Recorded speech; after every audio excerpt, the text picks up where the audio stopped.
نحمدہ ونصلی علی رسولہ الکریم اما بعد۔ بیگانہ شادی میں عبداللہ دیوانہ۔ میں یہ کہاوت آپ لوگوں کو اس لیے سنا رہا ہوں کہ ہمارے یہاں پر ایک مرض پیدا ہو گیا ہے، اور اس مرض میں، اس بیماری میں ہم سب مبتلا ہو چکے ہیں۔ وہ مرض یہ ہے کہ اگر کسی شادی میں جانا ہے تو اس شادی میں جانے کے لیے آپ کو نئے کپڑے بنانے ضروری ہیں۔ شادی کے اندر 3 دن کا کوئی فنکشن ہے تو اس 3 دن کے فنکشن کے لیے 3 الگ الگ جوڑے بنانے ضروری ہیں۔ شادی رشتہ داروں کی ہو یا شادی غیر کی ہو، شادی اپنے کی ہو یا شادی پرائے کی ہو، شادی پاس کی ہو یا شادی دور کی ہو، یہ ایک ماحول بنتا چلا جا رہا ہے کہ بھئی میں یہ کپڑے پہن چکی ہوں، اب مجھے نئے کپڑے بنانے ہیں۔ ہمارے یہاں پر عورت شادی میں شریک ہونے کے لیے نئے کپڑے بنانا چاہ رہی ہے، اور نئے کپڑے بنائے بغیر شادی میں شریک نہیں ہو رہی ہے۔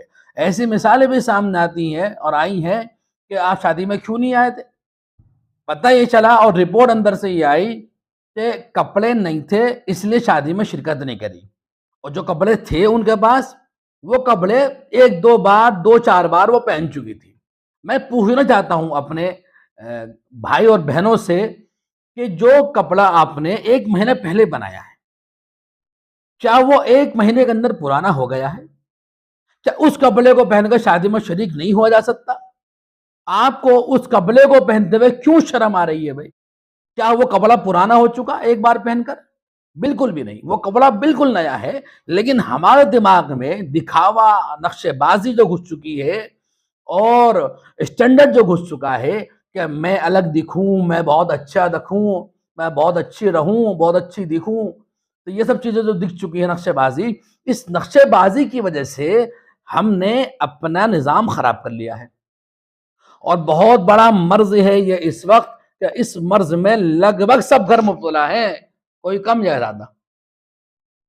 اور نئے کپڑوں کی عام بات ہے۔ اب ذرا سنیے، ایک نکاح تو وہ ہے جو آپ کی رشتہ داری میں ہے، سگے رشتہ داروں کے اندر ہے، وہاں کے لیے آپ کپڑے بنا رہے ہیں۔ اگر آپ مجھ سے پوچھیں تو میں یہ کہوں گا کہ جب آپ کے پاس نئے کپڑے ہیں تو آپ دوسرے کے گھر میں جانے کے لیے نئے کپڑے کیوں بنا رہے ہیں؟ اپنے گھر پر کیوں برڈن ڈال رہے ہیں بھائی؟ اپنے گھر پر کیوں بوجھ پیدا کھڑا کر رہے ہیں؟ جو آپ کے پاس کپڑے ہیں آپ وہ پہن کے چلے جائیے، جیسے ہماری پرانی عورتیں کیا کرتی تھی، ایک ہی کپڑے کو جو نیا ہے اسے بار بار بہت سارے پروگراموں میں آنے جانے میں پہنا کرتی تھی، وہ کر لیجئے۔ اور اگر شادی غیر کی ہے تو غیر کی شادی میں جانے کے لیے جس کے گھر کی عورتوں کو آپ نہیں جانتی ہیں، جس کے گھر کی عورتوں سے آپ کو تعلقات نہیں ہیں، آپ اس ایسی شادی میں جانے کے لیے نئے کپڑے بنانے کا کیا مطلب بنتا ہے؟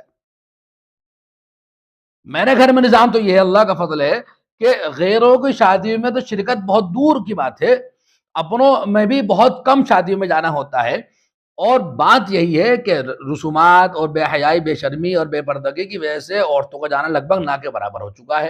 اور حالت یہ ہے کہ میں آپ کو بتا دوں کہ الحمدللہ غیر کی شادی میں شرکت کرنے کے لیے ایک جوڑی کپڑا ہمارے گھر میں نہیں بنتا ہے، نہ مرد بناتے نہ عورت بناتی ہے، یہ تو شرکت نہیں ہوتی ہے۔ اگر کہیں جانا پڑتا ہے تو کبھی غیر کی شادی کے لیے ایک نیا کپڑا ہمارے گھر میں نہ خریدا گیا ہے نہ بنایا گیا ہے، بلکہ ایسا بھی ہوتا ہے کہ پردے کے ساتھ کھانے کا ایک ماحول گھر کے اندر ہے تو گھر کے کپڑے پر ہی برقع اوڑھ کر شرکت کر لی جاتی ہے کبھی کبھی، اور شرکت کر کے واپس آ جایا جاتا ہے، ایسے بھی ہو جاتا ہے۔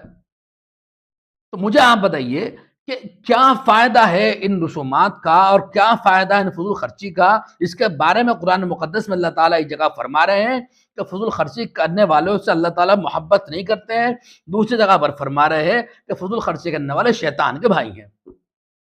کتنی بڑی بات اللہ تعالیٰ فرما رہے ہیں۔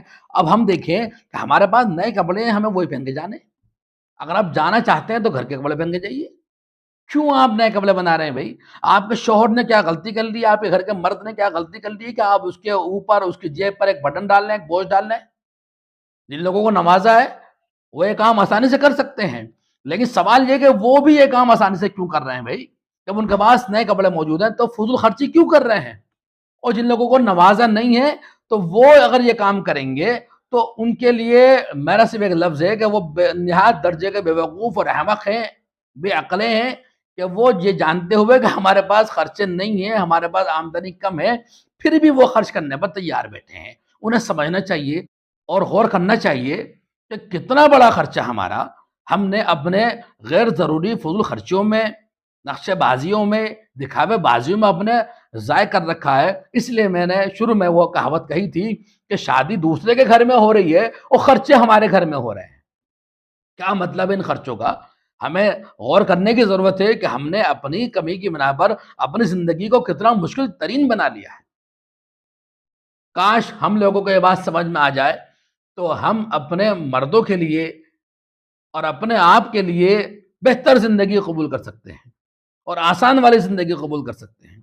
اللہ تعالی ہمیں عمل کی توفیق عطا فرمائے۔